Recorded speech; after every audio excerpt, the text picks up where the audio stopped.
Hello everyone, इस video में हम स्टार्ट करेंगे चैप्टर नंबर 12 जिसका नाम है एरियाज रिलेटेड टू सर्कल्स। यानी कि इस चैप्टर के अंदर हम सर्कल से रिलेटेड एरियाज के बारे में पढ़ेंगे। जैसे कि आप सभी जानते हो कि किसी भी सर्कल का एरिया का फॉर्मूला होता है पाई आर स्क्वायर। यानी कि अगर आपको किसी भी सर्कल की रेडियस गिवन है तो उसके एरिया को फाइंड आउट करने के लिए हम पाई आर स्क्वायर का फॉर्मूला यूज़ करते हैं। यहाँ पर पाई की वैल्यू 22/7 या फिर 3.14 हम यूज़ कर सकते हैं। एंड इसी तरह से किसी भी सर्कल में उसके सरकमफेरेंस की लेंथ को फाइंड आउट करने का फॉर्मूला। सरकमफेरेंस का मतलब होता है किसी भी सर्कल में उसकी बाउंड्री की लेंथ। यानी कि अगर हम सर्कल के ऊपर कोई एक पॉइंट मार्क करते हैं तो उस एक पॉइंट से उसी पॉइंट तक वापस जब एक राउंड कंप्लीट हो जाता है तो उसको हम बोलते हैं सर्कल का सरकमफेरेंस, जिसका फॉर्मूला होता है 2πr। यानी कि सर्कल के एरिया के लिए हम यूज़ करते हैं पाई आर स्क्वायर और सर्कल के सरकमफेरेंस के लिए फॉर्मूला हम यूज़ करते हैं 2πr। इसी तरह से किसी सर्कुलर रिंग का एरिया फाइंड आउट करने के लिए, जैसे कि अगर दो कंसेंट्रिक सर्कल हमारे पास है तो उसमें अगर एक सर्कल की रेडियस है स्मॉल r और जो आउटर सर्कल है अगर उसकी रेडियस है कैपिटल R, तो इस तरह से ये जो सर्कुलर रिंग बनी है इसका एरिया फाइंड आउट करने के लिए हम आउटर सर्कल के एरिया में से यानी कि पाई आर स्क्वायर में से इनर सर्कल के एरिया को सब्ट्रैक्ट कर देते हैं। तो यहाँ पर कैपिटल R है आउटर सर्कल की रेडियस एंड स्मॉल r है इनर सर्कल की रेडियस। तो इस तरह से हम उन दोनों के एरिया को सब्ट्रैक्ट करके इस सर्कुलर रिंग के एरिया को फाइंड आउट कर सकते हैं। या फिर हम इसको इस तरह से भी लिख सकते हैं कि अगर हम यहाँ से पाई को कॉमन ले लेते हैं तो ब्रैकेट के अंदर हमारे पास बचेगा capital R square minus small r square. तो इसका यूज़ करके भी हम सर्कुलर रिंग का एरिया फाइंड आउट कर सकते हैं और यही सभी फॉर्मूले हमें यूज़ करने होंगे एक्सरसाइज 12.1 के अंदर। यहाँ पर सम नंबर 1 की स्टेटमेंट है the radii of two circles are 19 centimetre and 9 centimetre respectively. Find the radius of the circle which has circumference equal to the sum of the circumference of two circles. तो हमें यहाँ पर given है कि दो circle जिनकी radii है 19 centimetre and 9 centimetre. एक सर्कल की रेडियस है 19 सेंटीमीटर और दूसरे सर्कल की रेडियस है 9 सेंटीमीटर और हमें यहाँ पर फाइंड आउट करना है एक तीसरे सर्कल की रेडियस को। और ये कहा गया है स्टेटमेंट में कि जो थर्ड वाला सर्कल है इसका सरकमफेरेंस पहले वाले दोनों सर्कल के सरकमफेरेंस के सम के इक्वल है। तो अगर आप यहाँ पर पहले वाले सर्कल की रेडियस को डिनोट करते हो r1 से तो इसका सरकमफेरेंस हो जाएगा 2πr1 और अगर आप दूसरे सर्कल की रेडियस को डिनोट करते हो r2 से तो इसका सरकमफेरेंस हो जाएगा 2πr2। तो इन दोनों के सरकमफेरेंस का जो सम होगा वो उस थर्ड वाले सर्कल के सरकमफेरेंस के इक्वल हो जाएगा। तो अगर थर्ड वाले सर्कल की रेडियस को हम r से डिनोट करते हैं तो उसका सरकमफेरेंस हो जाएगा 2πr। यानी कि हमें यहाँ पर 2πr1 प्लस 2πr2 को कंपेयर करना होगा इस 2πr से और तब जाकर हम इस r की वैल्यू को फाइंड आउट करेंगे। तो यहाँ पर इसके सॉल्यूशन में हम लिख रहे हैं कि radius r1 of first circle is 19 centimetre, जैसे कि स्टेटमेंट में हमें गिवन है। Radius r2 of second circle is 9 centimetre, ये भी स्टेटमेंट में हमें गिवन है। और उस थर्ड वाले सर्कल की रेडियस को हम यहाँ पर लेट कर रहे हैं r, कि let the radius of third circle be r। So circumference of the first circle, तो किसी भी सर्कल के सरकमफेरेंस का फॉर्मूला होता है 2πr और यहाँ पर फर्स्ट वाले सर्कल की रेडियस को हमने r1 से डिनोट किया है तो इसलिए उसके सरकमफेरेंस के लिए हम लिख देंगे 2πr1। और जैसे कि हमें यहाँ पर गिवन है कि फर्स्ट सर्कल की जो रेडियस है वो 19 सेंटीमीटर है, दैट मीन्स इस r1 की जगह पर हम लिख सकते हैं 19। और जब हम 19 को 2π से मल्टीप्लाई करेंगे तो हमारे पास ये आ जाएगा 38π। अभी यहाँ पर हमने पाई की वैल्यू को पुट नहीं किया है क्योंकि अभी इस सम को आगे भी हमें सोल्व करना है। एंड सेम इसी तरह से circumference of the second circle, तो सेकंड सर्कल की रेडियस को हमने डिनोट किया था r2 से, इसलिए उसका सरकमफेरेंस हो जाएगा 2 पाई r2। और यहाँ पर जो सेकंड सर्कल की रेडियस है वो हमें 9 सेंटीमीटर गिवन है, इसलिए इस r2 की जगह पर हम 9 को पुट कर सकते हैं। एंड जब हम 9 को 2 पाई के साथ मल्टीप्लाई करेंगे तो हमारे पास ये आ जाएगा 18 पाई। यानी कि फर्स्ट सर्कल का सरकमफेरेंस है 38 पाई एंड सेकंड सर्कल का सरकमफेरेंस है 18 पाई। एंड थर्ड सर्कल जिसकी रेडियस को हमने लेट किया था r, तो उसका सरकमफेरेंस हो जाएगा 2 पाई r। एंड जैसे कि स्टेटमेंट में हमें दिया गया है कि उस थर्ड सर्कल का जो सरकमफेरेंस है वो पहले वाले दोनों सर्कल के सरकमफेरेंस के सम के इक्वल है। So given that circumference of third circle is equal to circumference of first circle plus circumference of second circle। तो यहाँ पर थर्ड सर्कल का सरकमफेरेंस है 2 पाई r, फर्स्ट सर्कल का सरकमफेरेंस है 38 पाई एंड सेकंड सर्कल का सरकमफेरेंस है 18 पाई, जिनको ऐड करके हमारे पास आ जाएगा 56 पाई। तो 38 एंड 18 को ऐड करके हम लिख सकते हैं 56 पाई। तो जैसे कि यहाँ पर 2 पाई r के इक्वल में 56 पाई है, तो यहाँ पर इस r की वैल्यू को फाइंड आउट करने के लिए 56 पाई के डिवाइड में हम लिख देंगे 2 पाई को। अब यहाँ पर पाई से पाई कैंसिल आउट हो जाएगा और 2 से 56 को हम डिवाइड कर सकते हैं 28 पर। तो इस तरह से उस r की वैल्यू यानी कि उस थर्ड सर्कल के जो रेडियस है उसकी वैल्यू हमारे पास आ गई है 28 centimetre. Therefore, the radius of the circle which has circumference equal to the sum of the circumference of the given two circles is 28 centimeter। अब सम नंबर 2 की स्टेटमेंट है The radii of two circles are 8 centimeter and 6 centimeter respectively. Find the radius of the circle having area equal to the sum of the areas of the two circles। तो हमें यहाँ पर दो circle की radius दी गई है 8 centimetre and 6 centimetre,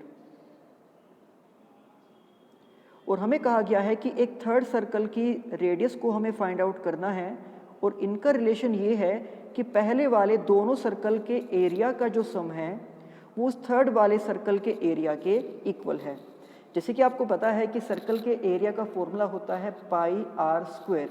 तो अगर फर्स्ट सर्कल की रेडियस को हम मानते हैं r1 और सेकंड सर्कल की रेडियस को हम मानते हैं r2, तो उनका एरिया हो जाएगा पाई r1 square and pi r2 square. And third circle की रेडियस को अगर हम डिनोट करते हैं r से, तो इसका एरिया हो जाएगा पाई r स्क्वायर। यानी कि हमें यहाँ पर पाई r1 square pi r2 square इन दोनों के सम को कंपेयर करना होगा पाई r स्क्वायर से। सो इसके सॉल्यूशन में हम लिख सकते हैं कि radius of first circle is 8 centimetre, radius of second circle is 6 centimetre. तो यहाँ पर फर्स्ट सर्कल की रेडियस को r1 एंड सेकंड सर्कल की रेडियस को r2 से डिनोट किया गया, और जो थर्ड सर्कल की रेडियस हमें फाइंड आउट करनी है उसको हमने लेट किया है r से। Now area of first circle, तो जैसे कि एरिया ऑफ सर्कल का फॉर्मूला होता है पाई r स्क्वायर, और फर्स्ट सर्कल की रेडियस को हमने माना था r1, तो ये बन जाएगा पाई r1 स्क्वायर। और यहाँ पर r1 की वैल्यू यानी कि फर्स्ट सर्कल की रेडियस हमें गिवन है 8, तो इस r1 की जगह पर हम 8 को पुट कर सकते हैं, और जब 8 का स्क्वायर किया जाएगा तो ये हमारे पास आ जाएगा 64 पाई, और ये फर्स्ट सर्कल का एरिया है। अभी यहाँ पर हमने पाई की वैल्यू को पुट नहीं किया क्योंकि इसको सम को अभी आगे और भी सोल्व करना है। इसी तरह से एरिया ऑफ सेकंड सर्कल, तो वहाँ पर फॉर्मूला हमें यूज़ करना होगा पाई r2 स्क्वायर, और r2 की वैल्यू हमें गिवन है 6, तो r2 की वैल्यू जब हम 6 को पुट करेंगे यहाँ पर एंड उसका स्क्वायर करने के बाद सेकंड सर्कल का एरिया आ जाएगा 36 पाई, और जो थर्ड सर्कल है उसके एरिया को हम लिख सकते हैं पाई r स्क्वायर, क्योंकि उसकी रेडियस को हमने r से लेट किया है। तो ये हमें स्टेटमेंट में ही गिवन है कि जो थर्ड सर्कल का एरिया है वो फर्स्ट सर्कल के एरिया और सेकंड सर्कल के एरिया के सम के इक्वल है। तो यहाँ पर एरिया ऑफ थर्ड सर्कल की जगह पर हम लिख सकते हैं पाई r स्क्वायर, फर्स्ट सर्कल का area pi r1 square and second circle का एरिया पाई r2 स्क्वायर।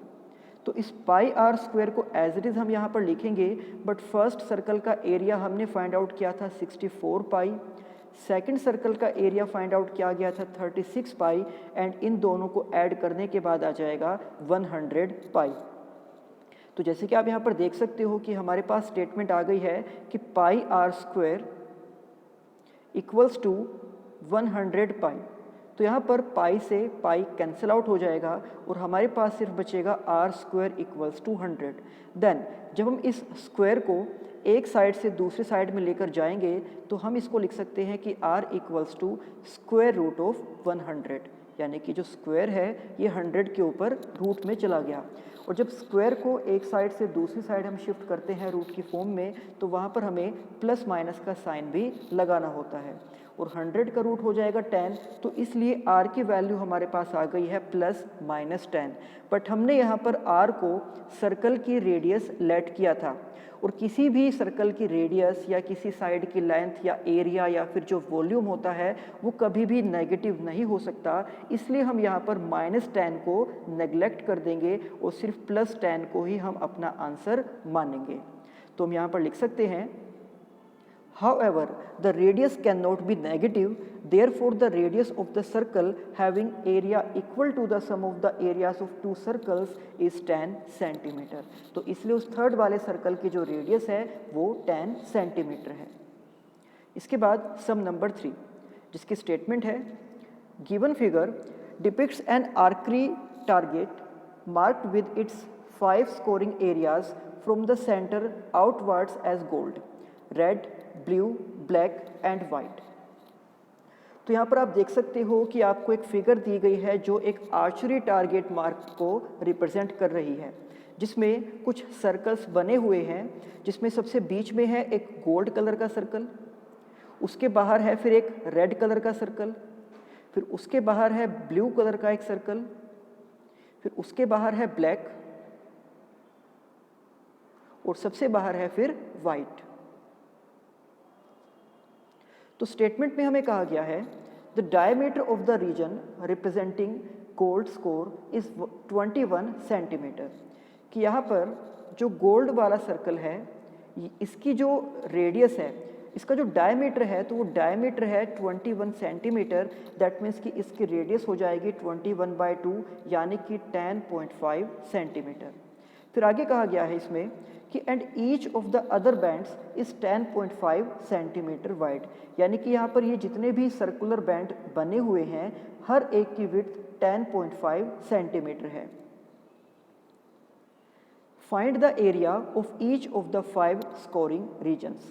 तो हमें यहाँ पर इन सभी रीजन्स का अलग अलग एरिया फाइंड आउट करना है। तो जैसे कि आप ये देख सकते हो कि जो गोल्ड वाला रीजन है वो एक कंप्लीट सर्कल है जिसका डायमीटर हमें गिवन है 21 सेंटीमीटर, इसकी रेडियस हो जाएगी 10.5 सेंटीमीटर, यानी कि हम यहाँ पर पाई आर स्क्वायर का फॉर्मूला यूज़ करके इस गोल्ड रीजन वाले पार्ट का एरिया फाइंड आउट कर सकते हैं। बट जैसे कि आप देख सकते हो कि जो रेड रीजन है वो एक कंप्लीट सर्कल नहीं है, वहाँ पर इस तरह से फिगर बना हुआ है कि रेड के ही बीच में एक गोल्ड वाला सर्कल बना हुआ है। तो इसके लिए आपको करना क्या होगा, यहाँ पर आपको सर्कुलर रिंग के एरिया का फॉर्मूला यूज़ करना होगा।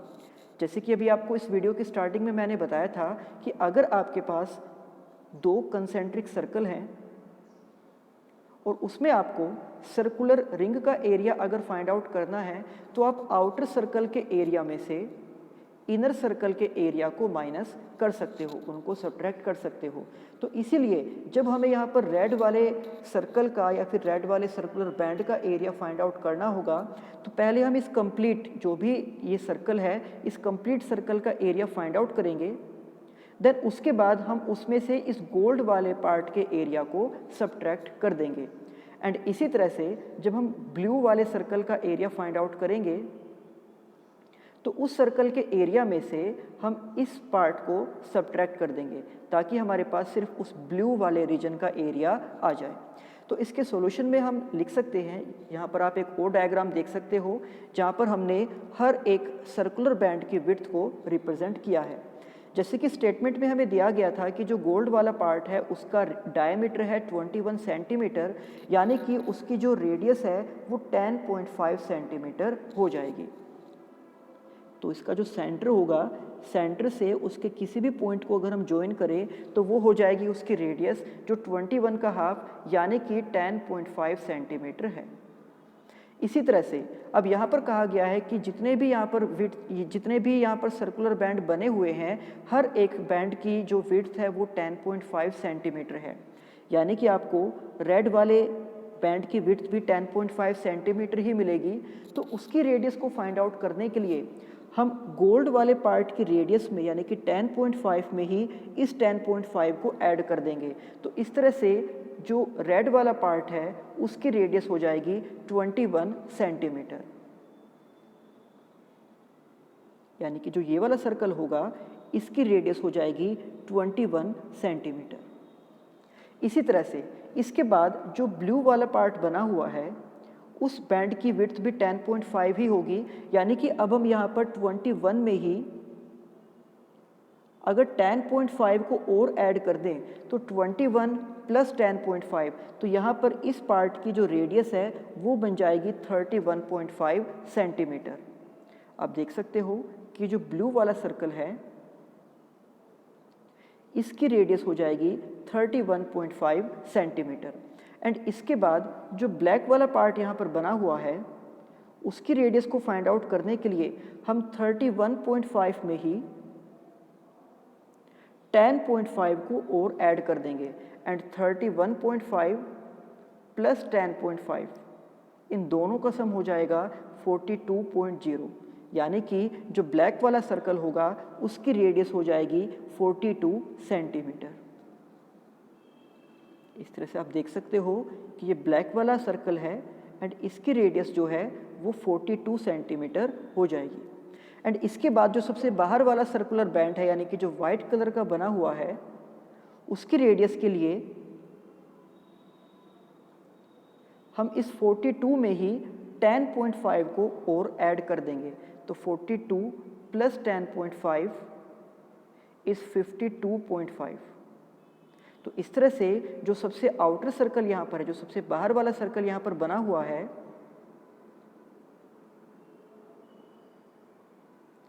उसकी रेडियस 52.5 सेंटीमीटर हो जाएगी। इसको हम यहाँ पर सॉल्यूशन में लिख भी सकते हैं कि रेडियस यानी कि R1 of the gold reason, तो गोल्ड रीजन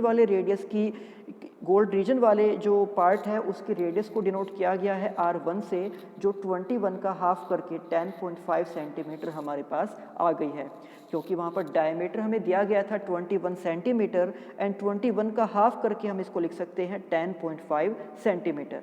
इसके बाद given that each circle is 10.5 centimeter wider than the previous circle, therefore radius R2 of second circle, तो सेकंड सर्कल की रेडियस को यानी कि R2 को फाइंड आउट करने के लिए हम इस 10.5 में उस बैंड की विड्थ को यानी कि 10.5 को ही ऐड कर देंगे।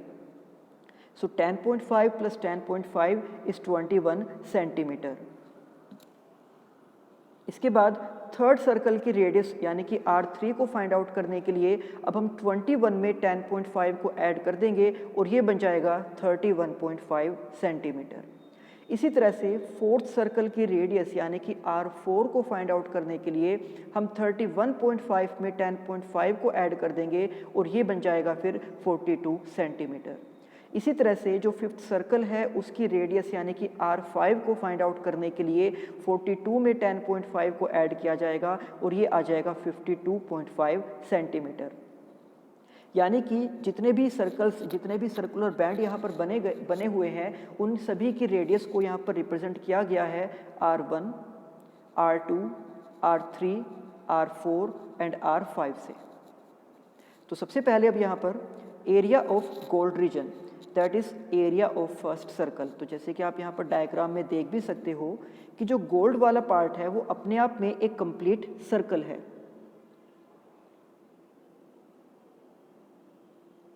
इसकी रेडियस है 10.5 सेंटीमीटर, तो इसका एरिया फाइंड आउट करने के लिए फॉर्मूला हम यूज़ करेंगे पाई आर स्क्वायर, और जैसे कि अभी आपको बताया था कि इसकी जो रेडियस है उसको डिनोट किया गया है r1 से, यानी कि हम इसको लिख सकते हैं पाई r1 स्क्वायर। सो पाई r1 स्क्वायर, और यहाँ पर हम r1 की वैल्यू को रखेंगे 10.5, एंड जब इसको सोल्व किया जाएगा तो इसको सोल्व करने के बाद यहाँ पर हमें वैल्यू मिल जाएगी 346.5 स्क्वायर सेंटीमीटर। तो आप यहाँ पर स्टेटमेंट में देख सकते हो कि पाई की वैल्यू को हमें यूज़ करना है 22/7, यानी कि इसको सोल्व करने के लिए पाई r1 स्क्वायर को सोल्व करने के लिए हम पाई की वैल्यू पुट करेंगे 22/7, देन r स्क्वायर यानी कि 10.5 का स्क्वायर, और 10.5 को आप लिख सकते हो 10.5 डिवाइड बाय 10, यानी कि अगर आप इसका डेसिमल रिमूव करते हो तो इसके डिवाइड में 10 आ जाएगा। तो इस तरह से ये बन जाएगा 22/7 इंटू 105/10 इंटू 105/10, क्योंकि फॉर्मूले में r1 का स्क्वायर है तो इसलिए हमें इसको 2 टाइम्स लिखना होगा। तो जब इसको हम कंप्लीट सोल्व करेंगे तो सोल्व करने के लिए हमें यहाँ पर 7 से 105 को डिवाइड करना होगा, और ये डिवाइड हो जाएगा 15 पर। तो इसके बाद हम 22, 105 एंड 15 इन तीनों को मल्टीप्लाई करेंगे और इनका प्रोडक्ट हमारे पास आ जाएगा 34650, यानी कि 34,650, एंड उसको जब हम 10 इंटू 10 यानी कि 100 से डिवाइड करेंगे, 34,650 को जब हम 100 से डिवाइड करेंगे तो यहाँ पर एक जीरो से एक जीरो कैंसिल आउट हो जाएगी। अभी भी डिवाइड में 10 है, तो यानी कि इसको हम लिख सकते हैं 346.5, और जैसे कि आपको पता है कि इसकी रेडियस हमें गिवन थी सेंटीमीटर में, तो इस एरिया की यूनिट को हम लिख सकते हैं स्क्वायर सेंटीमीटर में। सो इस तरह से गोल्ड वाले रीजन का एरिया हो जाएगा 346.5 square centimetre. Now area of red reason, तो जैसे कि आपको पता है कि उस रेड के बीच में ही वो गोल्ड वाला पार्ट बना हुआ था, यानी कि हमें सिर्फ इस पार्ट का एरिया चाहिए उस रेड रीजन के एरिया को फाइंड आउट करने के लिए, और इसकी जो रेडियस है वो है r2, यानी कि हम यहाँ पर इस कंप्लीट सर्कल के एरिया में से, मीन्स हम पाई r2 स्क्वायर में से सब्ट्रैक्ट कर देंगे इस गोल्ड वाले पार्ट को, यानी कि पाई r1 स्क्वायर को हम यहाँ से सब्ट्रैक्ट कर देंगे। So area of red region equals to area of second circle minus area of first circle. तो सेकंड सर्कल के लिए हम लिख सकते हैं पाई r2 स्क्वायर, जिसमें से हमें पाई r1 स्क्वायर को सब्ट्रैक्ट करना है। अब यहाँ पर r2 की वैल्यू है 21 एंड r1 की वैल्यू है 10.5। तो r2 के लिए हम पुट करेंगे 21 को एंड r1 के लिए हम पुट करेंगे 10.5 को, और जैसे कि आप देख सकते हो कि यहाँ दोनों में से हम 21 का स्क्वायर करके लिख सकते हैं 441, एंड 10.5 का स्क्वायर करके हम लिख सकते हैं 110.25, यानी कि हमें यहाँ पर 10.5 को 10.5 से ही मल्टीप्लाई करना होगा। तो इन दोनों का प्रोडक्ट आ जाएगा 110.25। अब इसके बाद इन दोनों को सब्ट्रैक्ट करने पर हमारे पास आ जाएगा 330.75 और साथ में है पाई। तो अब जब हम यहाँ पर पाई की वैल्यू को पुट करेंगे, यानी कि 330.75, तो यहाँ पर पाई की वैल्यू को हम पुट कर सकते हैं 22/7, और यहाँ पर इसका डेसिमल रिमूव करके भी हम इसके डिवाइड में 100 को लिख सकते हैं। तो जब इस कंप्लीट इसको सोल्व किया जाएगा तो सोल्व करने के बाद हमारे पास वैल्यू आ जाएगी 1039.5 स्क्वायर सेंटीमीटर। इसी तरह से एरिया ऑफ ब्लू रीजन, तो इसको फाइंड आउट करने के लिए अब हम थर्ड सर्कल के एरिया में से सेकंड सर्कल के एरिया को सब्ट्रैक्ट करेंगे, जिसके लिए पाई r3 square minus pi r1 square. तो यहाँ पर r3 की वैल्यू 31.5 एंड r1 की वैल्यू 21। तो जब इन दोनों का स्क्वायर किया जाएगा तो 31.5 का स्क्वायर आ जाएगा 992.25 एंड 21 का स्क्वायर आ जाएगा 441। तो जब हम इनको सब्ट्रैक्ट करेंगे, इनको सब्ट्रैक्ट करने के बाद 551.25 पाई। और जब हम यहाँ पर पाई की वैल्यू को पुट करेंगे तो उसको हम लिख सकते हैं 22/7, और इसका डेसिमल रिमूव करके इसके डिवाइड में हम लिख सकते हैं 100 को। तो इसको कंप्लीट सोल्व करने के बाद हमारे पास वैल्यू आ जाएगी 1732.5 square centimetre. Similarly black reason के एरिया को फाइंड आउट करने के लिए हम फोर्थ सर्कल में से थर्ड सर्कल के एरिया को सब्ट्रैक्ट कर देंगे, जिसके लिए पाई r4 square minus pi r3 square. तो r4 की वैल्यू है 42 एंड r3 की वैल्यू है 31.5। तो यहाँ पर 42 का स्क्वायर किया जाएगा 1764 एंड 31.5 का स्क्वायर किया जाएगा 992.25 एंड इन दोनों को सब्ट्रैक्ट करने के बाद हमारे पास वैल्यू आ जाएगी 771.75। और यहाँ पर जब हम पाई की वैल्यू को पुट करेंगे 22/7 और साथ में इसका डेसिमल रिमूव करके हम लिख सकते हैं 100 को, तो इसको कंप्लीट सोल्व करने के बाद हमारे पास वैल्यू आ जाएगी 2425.5 स्क्वायर सेंटीमीटर। एंड इसके बाद सबसे लास्ट में वाइट रीजन का एरिया फाइंड आउट करने के लिए हम फिफ्थ सर्कल के एरिया में से फोर्थ सर्कल के एरिया को सब्ट्रैक्ट कर देंगे, जिसके लिए पाई r5 square minus pi r4 square. तो यहाँ पर r5 की वैल्यू है 52.5 एंड r4 की वैल्यू है 42। तो 52.5 का स्क्वायर हो जाएगा 2756.25 एंड 42 का स्क्वायर हो जाएगा 1764। तो जब हम इन दोनों को सब्ट्रैक्ट करेंगे, इनको सब्ट्रैक्ट करके हमारे पास आ जाएगा 992.25 पाई। तो जब हम यहाँ पर पाई की वैल्यू को पुट करेंगे 22/7 और साथ में इसका डेसिमल भी हम रिमूव करेंगे और डिवाइड में लिख सकते हैं 100 को, तो इसको सोल्व करने के बाद हमारे पास वैल्यू आ जाएगी 3118.5 स्क्वायर सेंटीमीटर। तो इस तरह से उन सभी डिफरेंट कलर्स के सर्कुलर बैंड का एरिया हमने फाइंड आउट कर लिया है। एक बार फिर से मैं आपको रिपीट कर रहा हूँ कि गोल्ड वाले पार्ट का एरिया फाइंड आउट करने के लिए हमने यहाँ पर पाई r1 स्क्वायर का यूज़ किया। उसके बाद रेड पार्ट का एरिया फाइंड आउट करने के लिए पाई r2 स्क्वायर में से पाई r1 स्क्वायर को सब्ट्रैक्ट कर दिया गया। इसी तरह से जो ब्लू वाला पार्ट है उसको फाइंड आउट करने के लिए पाई r3 स्क्वायर में से पाई r2 स्क्वायर को सब्ट्रैक्ट किया गया। ब्लैक पार्ट के एरिया को फाइंड आउट करने के लिए पाई r4 स्क्वायर में से पाई r3 स्क्वायर को सब्ट्रैक्ट किया गया। एंड इसी तरह से वाइट पार्ट का एरिया फाइंड आउट करने के लिए पाई r5 स्क्वायर में से पाई r4 स्क्वायर को सब्ट्रैक्ट किया गया। तो ये जो है गोल्ड रीजन का एरिया है, ये रेड रीजन का एरिया, ये ब्लू रीजन का एरिया है, ये ब्लैक रीजन का एरिया है और ये हो जाएगा वाइट रीजन का एरिया। और यहाँ पर जो R1, R2, R3, R4 and R5 इन सभी की जो वैल्यू है उसको यहाँ पर हमने फाइंड आउट किया था कि R1 की वैल्यू है 10.5, उसके बाद R2 के लिए उसी में 10.5 को ऐड किया गया तो 21, फिर उसी में 10.5 को ऐड किया गया तो R3 की वैल्यू 31.5, उसी में फिर 10.5 को ऐड किया गया तो R4 की वैल्यू 42 एंड उसी में फिर जब 10.5 को ऐड किया गया तो R5 की वैल्यू 52.5 सेंटीमीटर।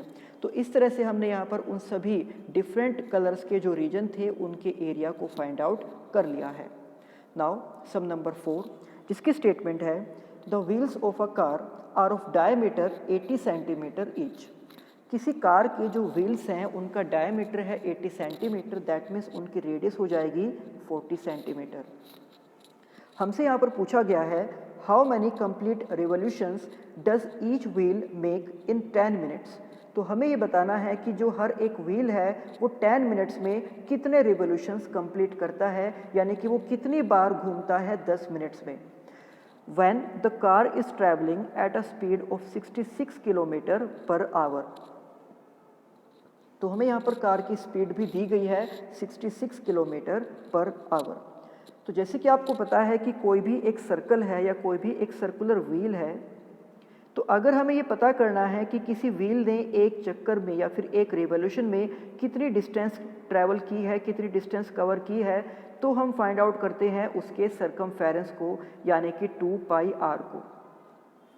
क्योंकि किसी भी सर्कल की जो बाउंड्री की लेंथ होती है उसको हम सर्कल का सरकमफेरेंस बोलते हैं, और कोई भी सर्कुलर व्हील या कोई भी एक सर्कल एक चक्कर में, एक रिवॉल्यूशन में उतनी ही डिस्टेंस कवर करता है जितना कि उसका सरकमफेरेंस या फिर उसकी बाउंड्री की लेंथ होती है। तो इसलिए अब हमें सबसे पहले यहाँ पर उस व्हील के सरकमफेरेंस को फाइंड आउट करना होगा। तो हम इसके सॉल्यूशन में लिख सकते हैं कि diameter of the wheel of the car is 80 centimetre, जैसे कि स्टेटमेंट में हमें गिवन है।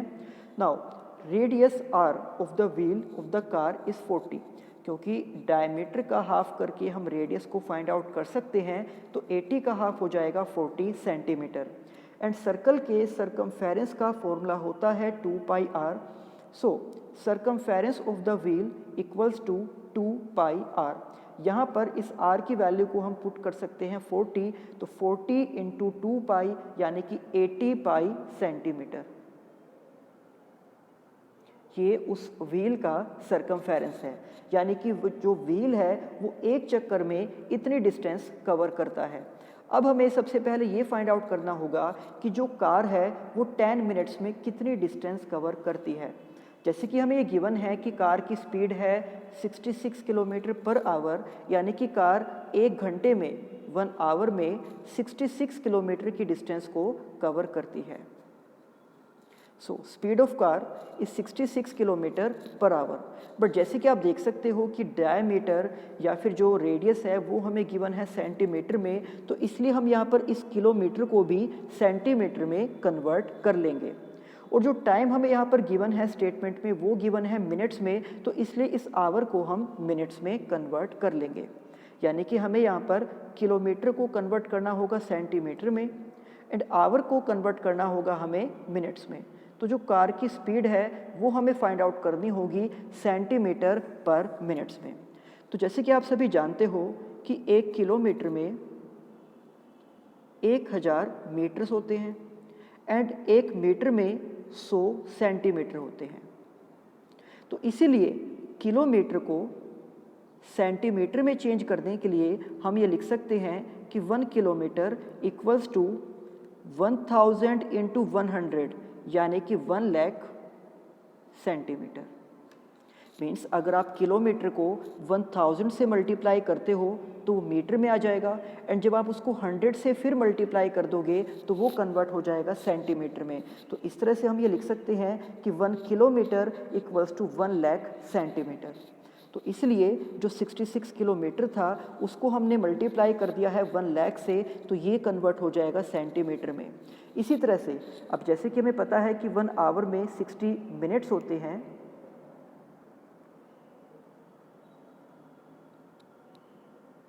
तो यहाँ पर आवर की जगह पर हम लिख देंगे 60 मिनट्स। तो इस तरह से जो कार की स्पीड है वो अब कन्वर्ट हो गई है किलोमीटर पर आवर से सेंटीमीटर पर मिनट्स में। अब जब हम इसको सोल्व करेंगे तो इसको सोल्व करने के लिए यहाँ पर एक जीरो से एक जीरो को कैंसिल आउट कर सकते हैं। उसके बाद हम 6 से 66 को डिवाइड कर सकते हैं 11 पर, यानी कि जब हम 11 को मल्टीप्लाई करेंगे 10,000 के साथ तो हमारे पास इनका प्रोडक्ट आ जाएगा 1,10,000 सेंटीमीटर पर मिनट। दैट मीन्स कि जो हमें स्पीड किलोमीटर पर आवर में दी गई थी उसे हमने कन्वर्ट कर लिया है 1,10,000 सेंटीमीटर पर मिनट्स में। मीन्स हम ये कह सकते हैं कि जो कार है वो 1 मिनट में 1,10,000 सेंटीमीटर की डिस्टेंस को कवर करती है। अब हमें यहाँ पर ये फाइंड करना होगा कि जो कार है वो 10 सेंटीमीटर में कितने डिस्टेंस को कवर करती है, क्योंकि हमें स्टेटमेंट में जो टाइम दिया गया है वो 10 मिनट्स का ही टाइम दिया गया है। तो इसलिए अब यहाँ पर हम जो कार की स्पीड है सेंटीमीटर पर मिनट में उसी को 10 से मल्टीप्लाई करके ये फाइंड आउट कर सकते हैं कि वो कार 10 मिनट्स में कितना डिस्टेंस कवर करती है। तो 1,10,000 को जब हम 10 से मल्टीप्लाई करेंगे तो हमारे पास आ जाएगा 11 लाख सेंटीमीटर, यानी कि कार 10 मिनट्स में इतनी डिस्टेंस कवर करती है।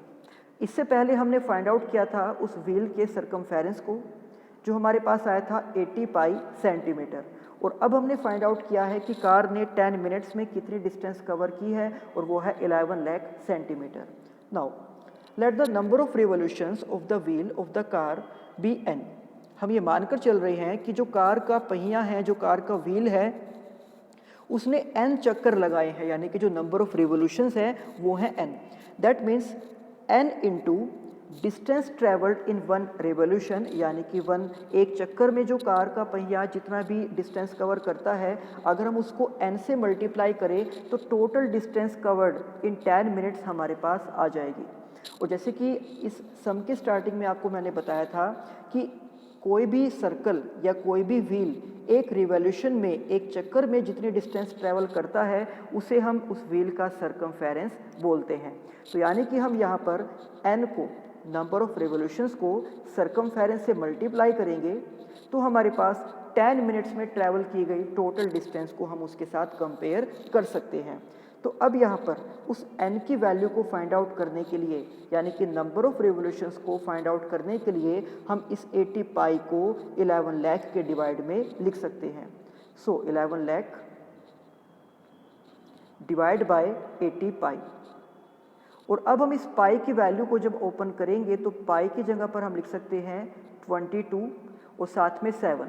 बट 7 को हम यहाँ पर जैसे कि एक और इसके डिवाइड में लिखेंगे तो यहाँ पर लिखने की जगह पर हम 7 को लिख देंगे ऊपर, क्योंकि आप देख सकते हो कि यहाँ पर जो पाई है वो डिनोमिनेटर में लिखा रहेगा, इसलिए जब हम पाई की वैल्यू को पुट करेंगे तो यहाँ पर 22 डिनोमिनेटर में आ जाएगा और ये 7 चला जाएगा ऊपर।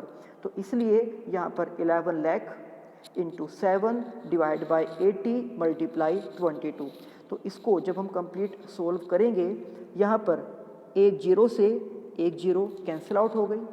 उसके बाद हम यहाँ पर 11 से इसको डिवाइड करेंगे 2 पर, और 11 से हम इसको भी डिवाइड कर सकते हैं 10,000 पर। इसके बाद 2 से 10,000 को हम डिवाइड करेंगे 5,000 पर, एंड 5,000 इंटू 7 इज़ 35,000, और इससे अलग हमारे पास डिनोमिनेटर में बच गया है 8। तो जब हम 8 से 35,000 को डिवाइड करेंगे तो हमारे पास आ जाएगा 4,375। Therefore, each wheel of the car will make 4,375 revolutions, यानी कि कार का हर एक व्हील इतने चक्कर लगाएगा 10 मिनट्स में। इसके बाद सम नंबर 5 जिसकी स्टेटमेंट है, tick the correct answer in the following and justify your choice. Statement है, if the perimeter and the area of a circle are numerically equal. अगर किसी सर्कल का पेरीमीटर यानी कि सरकमफेरेंस एंड उसका एरिया अगर वो दोनों इक्वल हो जाए तो हमें बताना है कि उस सर्कल की रेडियस क्या होगी। तो अगर हम यहाँ पर लेट करके चलते हैं कि सर्कल की रेडियस r है, तो सरकमफेरेंस का फॉर्मूला होता है 2πr, और सर्कल के एरिया का फॉर्मूला होता है πr²। एंड स्टेटमेंट के अकॉर्डिंग हमें कहा गया है कि सरकमफेरेंस यानी कि जो पेरीमीटर है और जो उसका एरिया है वो दोनों एक दूसरे के इक्वल हैं। तो हम यहाँ पर 2πr को πr² से कंपेयर करेंगे। तो 2πr इक्वल्स टू πr²। तो आप देख सकते हो कि दोनों साइड में पाई है, तो पाई से पाई कैंसिल आउट हो जाएगा। उसके बाद इस r को हम राइट हैंड साइड में ले जाएंगे उस r² के डिवाइड में, तो यहाँ r से r का स्क्वायर कैंसिल आउट हो जाएगा और हमारे पास सिर्फ बचेगा 2 इक्वल्स टू r। यानी कि हम ये कह सकते हैं कि उस सर्कल की जो रेडियस है वो हो जाएगी 2 यूनिट्स। तो 4 ऑप्शंस हमें दिए गए थे, इनमें से ऑप्शन नंबर ए इस सम का सही आंसर है, और यही इस सम में हमें फाइंड आउट करना था। तो ये थे एक्सरसाइज 12.1 के 5 सम, और इसी के साथ हमने एक्सरसाइज 12.1 को कंप्लीट कर लिया है। अब नेक्स्ट वीडियो में हम स्टार्ट करेंगे एक्सरसाइज 12.2 को। तब तक आप इस एक्सरसाइज के सभी सम्स की अच्छे से प्रैक्टिस करना। तो मिलते हैं आपसे नेक्स्ट वीडियो में। Thank you.